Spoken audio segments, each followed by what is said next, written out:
Mr. Buffett and Mr. Munger, I'm Mark Rabinov from Melbourne, Australia. I just wanted to ask you, how do you judge the right margin of safety to use when investing in various common stocks? For example, in a dominant, long-standing, stable business, would you demand a 10% margin of safety?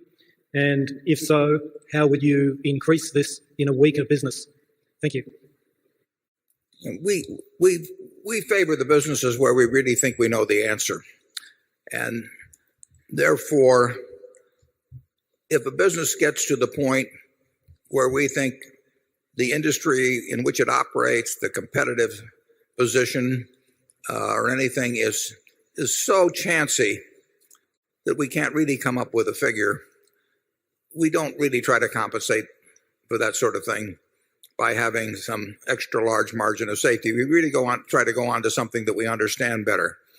So if we buy something like See's Candy as a business or Coca-Cola as a stock, we don't think we need a huge margin of safety because we don't think we're going to be wrong about our assumptions in any material way. What we really want to do is buy a business that's a great business, which means a business is going to earn a high return on capital employed for a very long period of time and where we think the management will treat us right. And we don't have to mark those down a lot when we find those factors.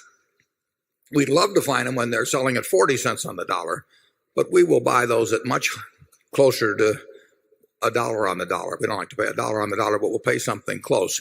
And if we really get to something, when we see a great business, it's like if you see somebody walk in the door, you don't know whether they weigh 300 pounds or 325 pounds, you still know they're fat, right? And so if we see something where we know it's fat financially, we don't worry about being precise, and if we can come in that particular example at the equivalent of 270 pounds, we'll feel good.